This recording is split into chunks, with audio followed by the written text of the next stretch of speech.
Bienvenidos a su episodio número 44 de La Voz de la IMEX. Yo soy su host, Josh Madera, y el día de hoy traemos unos temas que sé que es de gran interés para todos ustedes que están allá afuera. Les van a encantar y estamos hablando sobre certificación IVA y obviamente las tarifas arancelarias que está en la mente y preocupación de todos en estos momentos.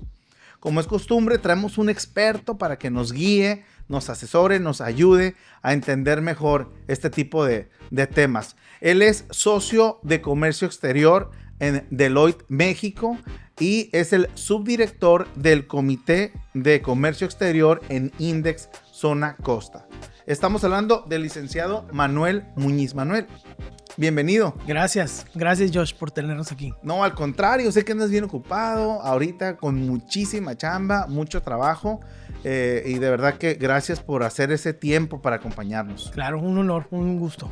Oye, pues mira, ¿qué te parece si empezamos manos a la obra? Va. Y vamos desmenuzando un poquito estos temas? Y me gustaría que iniciáramos, Manuel, por la parte que tiene que ver con algo que está ahorita, pero sí, encendiendo las noticias, las redes sociales, en todas partes escuchamos probablemente alguna información correcta, pero también estoy seguro que hay mucha información allá incorrecta, que están más preocupados por simplemente agarrar views o hacer polémica y este tipo de cosas. Y estamos hablando de las tarifas arancelarias. ¿Cuál es la realidad y la actual situación que se está viviendo con esto? El tema de tarifas arancelarias empezó incluso antes de que la actual administración de Trump entrara oficialmente en la oficina. Y desde inicio se empezó a utilizar como, vamos a decir, una ficha de negociación. Quiero ciertas cosas, quiero que México cumpla con ciertos peticiones que tengo yo como gobierno de Estados Unidos. Y a cambio, si no lo haces, esto es lo que voy a hacer. Entonces, desde que empezó a salir en el radar de las noticias, ha salido como una amenaza o una ficha de negociación. Y definitivamente ha movido un poquito las posturas y las acciones, ha empujado a que pues, el gobierno de México tome ciertas acciones. Y eso es real. O sea, México desde la presidencia ha tomado ciertas acciones para tratar de evitar que esa ficha de negociación sea cobrada, ¿no? Y sea buena. Y la ficha de negociación, pues es el tema de tarifas. Entonces, a partir de amenazas de decir, te voy a cobrar impuestos de importación o tarifas arancelarias a la mercancía que venga de México, eso ya a todos nos pone a pensar, a toda la mercancía, todo lo que venga de México, aunque no sea mexicano. Entonces, empiezan 1000 preguntas.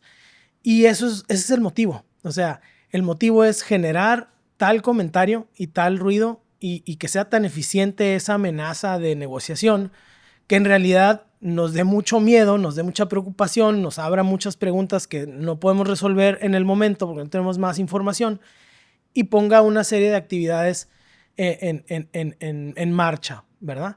Entonces, a la luz de eso, no ha sido nada más un aviso, sino ha sido otro aviso y otro aviso, y ahora no nada más es México, eres tú también, otros países, Canadá, etcétera. Incluso hasta creo que Perú nos puso unas tarifas del 27% a mercancía de México. Entonces, se ha generado tal ruido o tal nivel de noticia que, pues bueno, es muy difícil evitar ahorita estar hablando del tema de las tarifas, pero sí hay muchas cosas que yo creo que es bien importante que, como dijiste tú, lo podamos desmenuzar para evitar tratar de entenderlo como un todo o de una manera muy simplista o de una forma que nos lleve a tener concepciones equivocadas o conceptos equivocados sobre lo que estamos hablando. Entonces, tratar de ejemplificar, de aclarar y de desmenuzar el tema, pues eso es algo que yo creo que es muy valioso para todos. Manuel, ¿qué te parece si para mejor entender lo que está pasando viajamos al pasado? Uh-huh. Esto no es algo nuevo. Han surgido casos, ya hay un récord de situaciones similares que se han vivido antes. ¿Cuáles son las cosas que ya han pasado antes en este tema de tarifas arancelarias y qué miras que pueda ser diferente en esta ocasión a lo que ha pasado antes. Ok. Empecemos con un poquito el antecedente. En la administración anterior de Trump, el tema de las tarifas que están reguladas bajo Sanción 232, Sanction 232, este documento es un documento legal que impone tarifas suplementarias a lo que son las tarifas de nación más favorecida, que son las que todos conocemos. En México se conocen como IGI, Impuesto General de Importación, pero básicamente son eso es el impuesto de importación, o en inglés los import duties en Estados Unidos. Estas tarifas que se anunciaron en la administración anterior al acero y aluminio, que eran del 25%, México estaba en una lista larga de países que iban a ser sancionados.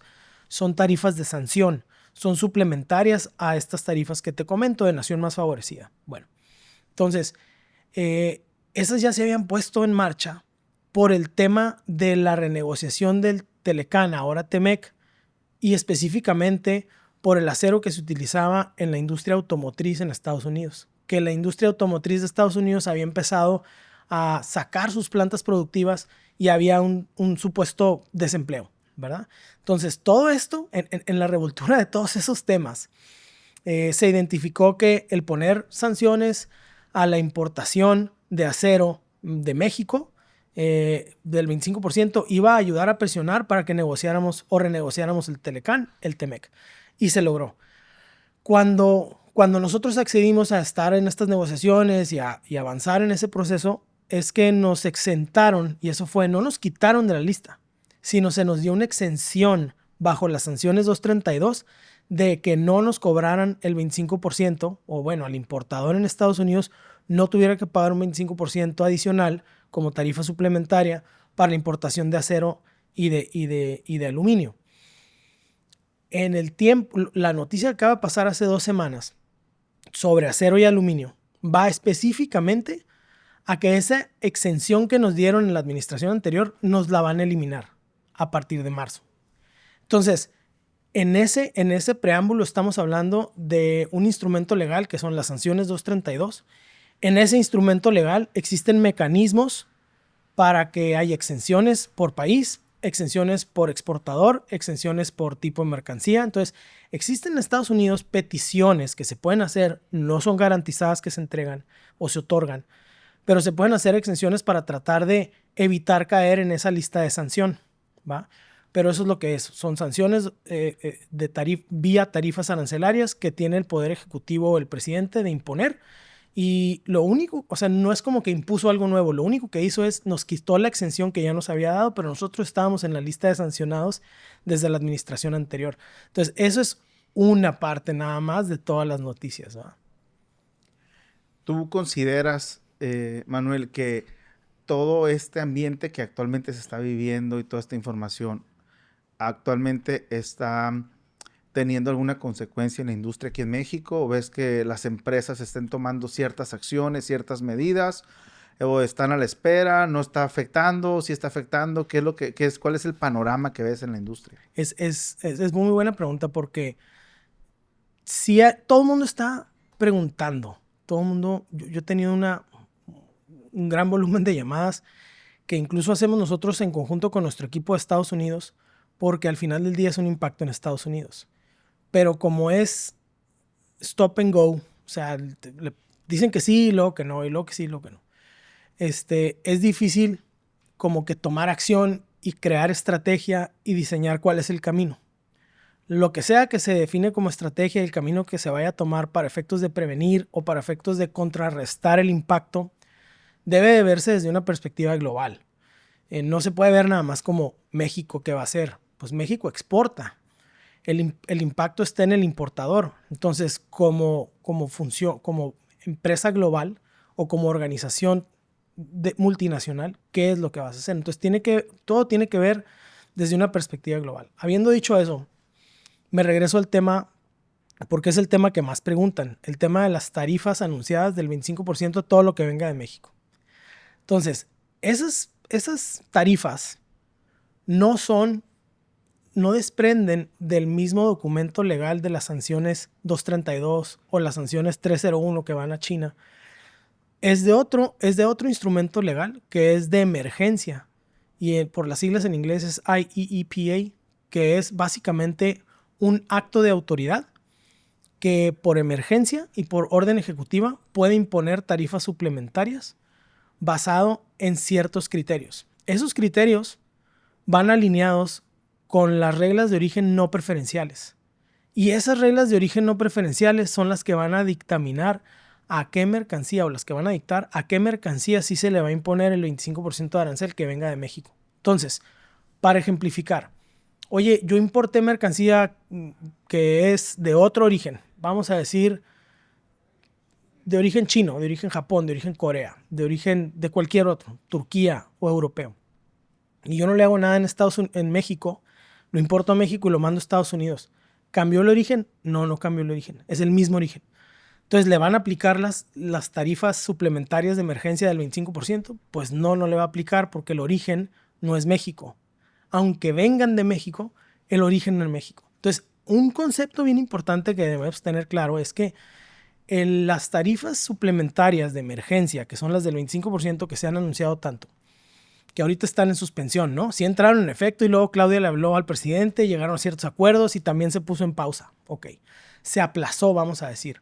El entendimiento es que cuando entren en vigor, se van a ir sobre las mercancías que califiquen como originarias de México. No bajo los tratados de libre comercio, ni tampoco bajo las reglas de marcado de país de origen, sino sobre las reglas no preferenciales. Entonces, ese es el entendimiento que se tiene, pero en realidad no se sabe hasta que se publique, ¿no? Entonces, por eso hay muchas empresas que sí se han acercado a preguntar, a revisar y a hacer muchas preguntas al respecto. Pero yo creo que ahorita lo mejor que podemos hacer a nivel industria es empezar a medir el impacto. Empezar a entender perfectamente cuáles son las líneas de transacción organizacional que tenemos. Es decir, ok, a ver, mi negocio globalmente hablando, si este impacto viene a Estados Unidos, ok, aquí en Estados Unidos, ¿cuáles son mis líneas de negocio? ¿Dónde vendo? ¿Dónde compro? ¿A cuánto vendo? ¿A cuánto compro? ¿Cuál es el valor que declaro en aduanas? ¿Cuál es la fracción arancelaria que utilizo en las mercancías? ¿Qué regla de origen cumple o no cumple? ¿Cumple con las no preferenciales? ¿Cumple con marcado de origen? ¿Cumple con tratados de libre comercio? Entonces, es todo un análisis de áreas que honestamente, desde el mundo aduanero de comercio exterior, estas áreas nunca habíamos abierto y cuestionado y revisado. Porque si habíamos operado bajo esquemas de libre comercio, vamos a decir, oye, pues no importa el valor que le pongas, va a ser gratis, o sea, en términos de va a ser exento de impuestos de importación o vas a tener preferencia arancelaria, pues tu impuesto de importación es de 0 y duty free. Entonces, pues declara 100 o 1000. Entonces, o sea, como empresas tal vez hacemos un esfuerzo, nuestro mejor esfuerzo, pero realmente no hay un análisis detallado de soporte el valor de la mercancía. ¿Cómo se determina el valor? En operaciones transnacionales. ¿Dónde se queda la utilidad? Si estoy cobrando costo o costo más margen, o cómo es que tengo estructurado mi negocio internacionalmente hablando para que pueda yo determinar cuál es la base gravable de estas nuevas tarifas, ¿no? Entonces, muchos de las cosas en preparación que se pueden ir tomando en relación a eso es, uno, entender que hay diferentes tipos de tarifas suplementarias, que cada una tiene sus propias reglas y que hay que identificar bien en nuestras operaciones cuáles de esas nos impactan. Después, yo diría, empezar a medir la exposición o el potencial riesgo que tengo como empresa dentro de mi negocio. Identificar el negocio más importante que se vería afectado de este tema y a partir de ahí hacer análisis técnicos específicos sobre posibles cambios en valoración aduanera, posibles cambios en clasificación arancelaria, etcétera, ¿no? Análisis de reglas de origen y algunas otras estrategias legales perfectamente sustentadas y fundamentadas que a lo mejor por motivo de que tenemos históricamente mucho tiempo sin revisar estas áreas a profundidad, pudiéramos ahorita descubrir que veníamos operando mal y que ahora la nueva manera de hacerlo y de declarar pues nos puede beneficiar a la luz de todos estos temas arancelarios, ¿no? Wow, qué importante, Manuel. Toda esta información que me compartes. Lo único que se me viene a mí a la mente, ahorita que te escucho, el nivel tan alto de expertise, experiencia que hay detrás de los consejos que estás compartiendo, es que importante para las empresas que están allá afuera tener en su esquina a alguien, ya sea que sea alguien interno o alguien externo, que los pueda estar ayudando, informando, educando, asesorando con este tipo de temas, porque muchas veces perdemos, pero simplemente perdemos porque no conocemos bien las reglas del juego. Ujú. No entendemos bien las piezas, qué elementos, y estamos en desventaja. Y yo creo que una de las preguntas que te quería hacer es de qué forma las empresas pueden estar mejor preparadas para lo que está sucediendo, pero creo que ahorita me acabas de dar la respuesta, Sí. que creo que el primer paso es estar bien informado, bien educado, entender bien cuáles son las piezas, cuáles son los elementos,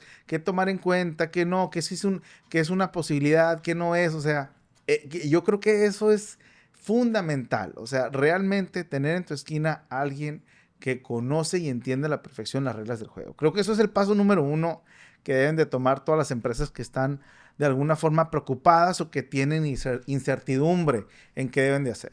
Es Ahora, voy a aprovechar y vamos a entrar un poquito en un diagnóstico o a lo mejor en una, híjole, ver al futuro y qué crees que pueda pasar, Manuel, con estos 30 días cuando se cumplan que se dieron de extensión de no implementar las tarifas arancelarias. ¿Qué crees que va a pasar una vez que llegue el plazo de los 30 días? Creo que es lo que se dio. Uno. Y dos, ¿qué está pasando con el segundo anuncio que hace Trump sobre las tarifas para lo que es el acero y el aluminio?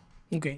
Las tarifas del acero y aluminio, pues la exención se elimina a partir del 4 de marzo. Estamos a días, pero igual como la elimina, la puede volver a poner si es que se logra o se cumple lo que él quiere, lo que la administración actual de Estados Unidos quiere.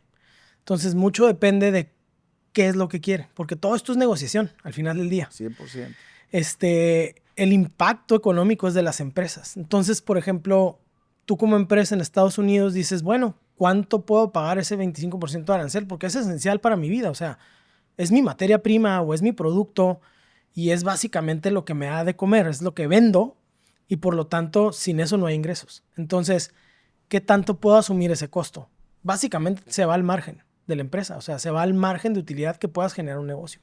Entonces, las preguntas es más bien, no hay mucho que pueda hacer más que pagar o cambiar completamente tu modelo de negocios o mover geográficamente tu operación, o cambiar tu proveeduría. Y esos cambios o esas cosas que necesitarías tomar o estrategias que necesitarías tomar que van más sobre el tema de cambio estructural, pues no se tardan 3 días en implementar, se tardan meses o a lo mejor años en desarrollar un proveedor, en desarrollar otra cadena de logística, otra cadena de proveeduría. Entonces, son cosas que si entra el 4 de marzo el tema, las empresas no tienen otra más que pagar. Y si esa es la única opción que tienen, pues se van a tener que financiar por tanto tiempo hasta que logren cambiar su estructura operativa o hasta que logren cambiar su proveedor o su cadena de logística. Entonces, yo veo que si se mantiene y entran en vigor tanto las tarifas contra el acero y aluminio como las otras tarifas para toda la mercancía que sea originaria de México, la única es pagar y esperar que podamos nosotros como país, como gobierno organizado, responder y negociar y mediar ciertas acciones y peticiones para efectos de que esto pues, se contrarreste. Recuerdan, al final del día, si lo vemos como teoría de juegos, el que me pongan las sanciones, todos pierden, nadie gana. O sea, porque quiere decir que el gobierno de Estados Unidos no logró lo que quería, quiere decir que México tampoco pudo negociar lo que necesitaba negociar y las empresas terminan pagando. Entonces nadie gana. Y en el caso de que, oye, los productos mexicanos que van a Estados Unidos, igual los consumidores pierden. Entonces todo el mundo pierde. Sí. Es el escenario que nadie quiere. Entonces, si te vas a pensarlo desde ese punto de vista, el escenario que todo el mundo quiere es que México tenga la capacidad de negociar lo que necesite negociar, que Estados Unidos tenga la sensibilidad de pedir algo que sea razonable, que no haya aranceles y que se siga promoviendo la industria del negocio. Entonces, ahí vamos a estar. Ahí vamos a estar en los próximos meses, años, entre que sí, entre que no. Y va a ser todo un juego. Va a ser, o sea, una danza de Así que es. stop and go, stop and go. Ahora se aplican, ahora no se aplican. Pero sí, aquí yo creo que el mensaje es, necesitamos tener súper claro el plan B. O sea, bien analizado el impacto, bien analizado las rutas de salida y pensado el plan B. Porque si llega el momento en donde necesitas individualmente como empresa ejecutar el plan B para que no te alcance la ola de tarifas o lo que sea de costos, pues lo necesitas ejecutar en tu tiempo, no en el tiempo que el gobierno decida o que el otro gobierno decida, ¿no? Sino son decisiones muy individuales de cada una de las empresas. Pues muy acertado. Yo creo que eso es lo que va a pasar, Manuel. Sin duda vamos a continuar mirando este tipo de negociaciones de un lado para el otro. Algo interesante es de que se están dando, creo que, ¿cómo tú consideras, antes de yo meter mi cuchara, que México está respondiendo ante este tipo de cosas? ¿Cómo sientes que está manejando estas negociaciones, esta comunicación? A ver, quiero escuchar tu cuchara. La mía. Bueno, pues mira, yo creo que a mi ver, a mí me ha gustado lo que he mirado porque creo que hay una respuesta, no se está ignorando, no se están doblando a la primera, al menos lo que yo veo, ¿verdad? Yo no soy experto, pero a mí me ha gustado ver que sí ha habido una respuesta, que hay acciones detrás que se están también buscando tomar. Incluso ayer estaba mirando los aeropuertos. Los aeropuertos en México, en Cancún, saturados con norteamericanos que no tienen acceso a entrar. O sea, hay acciones reales que se están tomando de diciendo, ok, estas son las reglas, así es el juego, pues nosotros también vamos a jugar. Sí. No estamos siendo espectadores, sino que también estamos jugando. Incluso yo bromeo, el dueño de la empresa donde estoy como director de tecnología, él es americano, y teníamos una reunión aquí en la ciudad de Tijuana y ya lo amenazo que lo voy a deportar si no se porta bien o si no me da ahí el bono o algo, ya le digo, hey, vas para afuera. Medidas Sí, retaliatorias. claro, nos toca. Entonces, yo veo que no se está ignorando. Okay. Se está atendiendo, Okay. ¿verdad? Desde un espectador de fuera, pero Sí. ahora el experto. Yo voy a hablar de cosas, de hechos que han pasado. Yo creo que una buena señal fue, por ejemplo, en febrero que se impusieron las tarifas de emergencia, las suplementarias, y rápidamente se pudo lograr aplazar por un mes. Pues se tomaron, o sea, yo no sé qué pasó, pero se tomaron ciertas acciones específicas que dieron un resultado positivo. Sí. Viene a la luz de eso, pues podemos pensar, ok, estamos bien, o sea, es positivo las acciones que se están tomando. No hemos salido de las ramas todavía, pero a lo mejor es positivo la acción que se tomó específicamente hablando de febrero. Pero con eso no quisiera decir que todo está perfecto o que todo está ya bien o que todo está ya muy claro. Porque de todos modos, a nivel industria en México, ya olvidándonos de todo el tema arancelario y de negociación entre países, ya a nivel industria traemos un reto enorme como industria IMEX, como industria maquiladora. Estamos incluso saliendo en las noticias por temas en la Suprema Corte de Justicia que se están resolviendo cosas, transacciones que tenían cierta propósito, cierto índole, y existen posturas de que ciertas transacciones debían haber pagado el impuesto, no se pagaba, porque unos pensaban que sí se debía pagar y otros que no. Existen estas cosas y lo que sale en las noticias es IMEX, industria IMEX, las empresas IMEX. Entonces, cuando nos empiezan a poner etiquetas y estamos como que en el centro del radar, pues ya se convierte en un reto importante el que nosotros tenemos que subir nuestro nivel de cumplimiento, de profesionalismo, de actuar, ¿me explico? Porque pues ya estamos muy en medio de la conversación desde diferentes ángulos. Entonces, hay ciertos retos bien importantes y también, o sea, no nada más en materia fiscal, en materia de comercio exterior y estoy seguro que en otras ramas, pero yo creo que ahorita, en este día, la industria IMEX está viviendo una de las etapas de más retos en la historia que ha vivido desde los 60 que empezó la industria maquiladora. Manuel, y estos retos, estos problemas que se están viviendo, ¿de qué manera vienen a afectar lo que viene siendo la certificación IVA? Uh-huh. La certificación de IBJEPS empezó en 2014-15 por una reforma de la ley del IVA, donde anteriormente las importaciones temporales que hacía la industria maquiladora estaban básicamente exentas del IVA. Entonces no tenías que pagar. Pero de repente ya tienes que pagar. A partir de 2015 ya la tienes que pagar. Y se negoció o se vio con la autoridad fiscalizadora, que es el SAT, que se hiciera una certificación para definir y distinguir aquellas empresas maquiladoras que estaban haciendo correcto uso de su programa IMEX y aquellas que no. Entonces, si tú cumplías con todos estos requisitos, te doy una certificación. Y esta certificación te da acceso a que no pagues el IVA, que por ley lo tienes que pagar, sino que se te va un crédito, y yo siempre lo explico como una tarjeta de crédito. Básicamente, yo lo declaro, se me va a mi saldo por pagar, y cada que exporto mercancía, declaro cuánto exporté de ese IVA que importé y lo voy pagando. Entonces, básicamente, estoy corriendo un crédito a favor del SAT por concepto de IVA, por todas las importaciones que haga. Okay.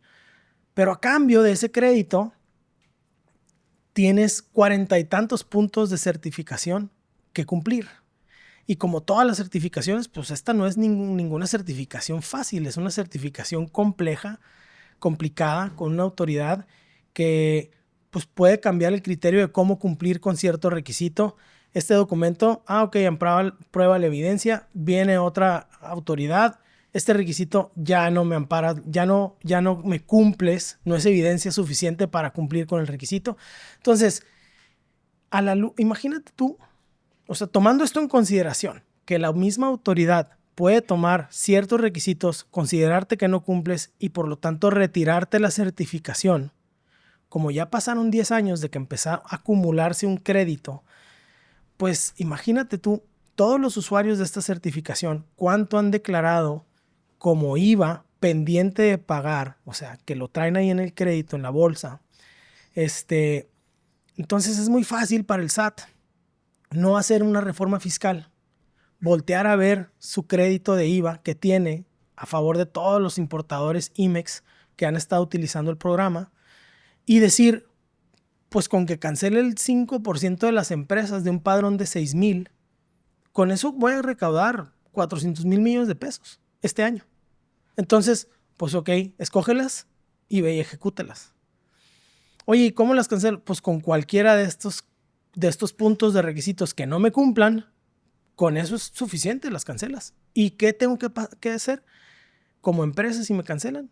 1, empezar a pagar el IVA de todo lo que importe en manera temporal, 16%, todo, maquinaria, materiales, todo. Es decir, mi costo de operación en México, o sea, ahorita te doy el punto de vista de inversionista extranjero, pero básicamente se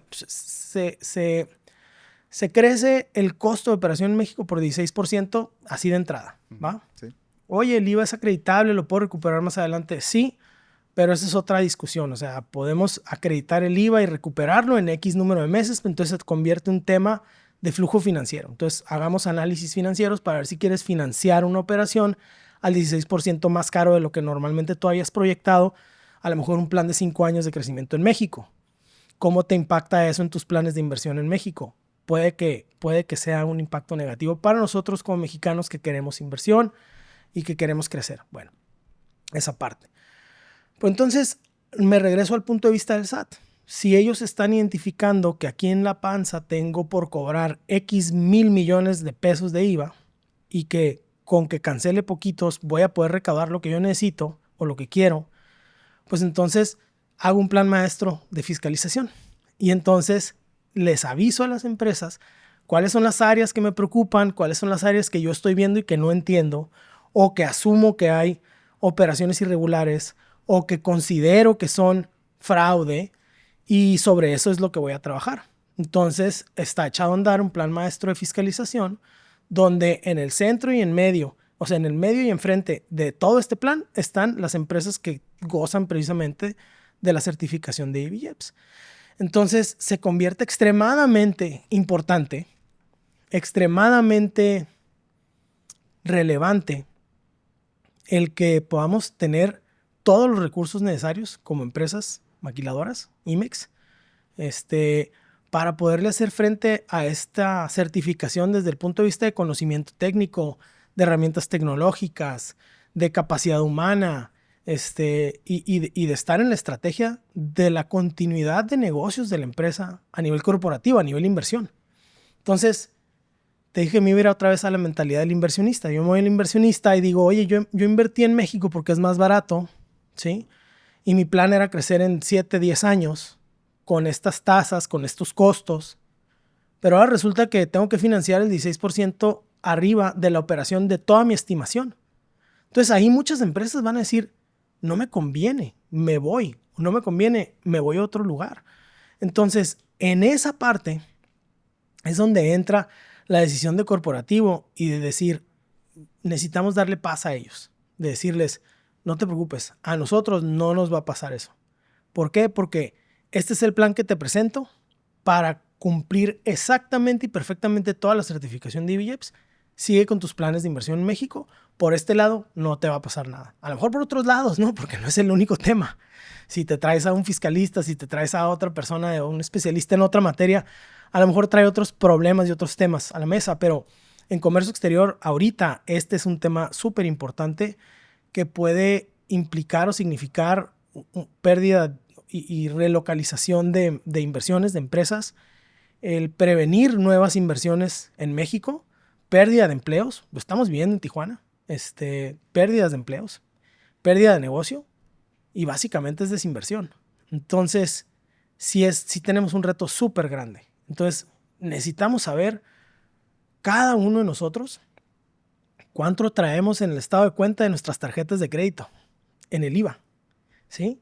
Para efectos de identificar cómo voy a disminuir o cómo es que estoy regularmente pagando o reportando que estoy en cumplimiento y hacer toda mi tarea que me están diciendo, que básicamente se convierte en un trabajo full time. O sea, no podemos pensar que la gente de operaciones y la gente de logística, aparte, va a hacer este trabajo full time de estar encima o el contador o el de ellos tienen ya sus funciones de organización muy específicas. Yo siempre he pensado que necesitamos un equipo específico que ataque los puntos de certificación de EVGEPS para poder seguir operando al costo que operamos. Básicamente eso es, continuidad de negocios.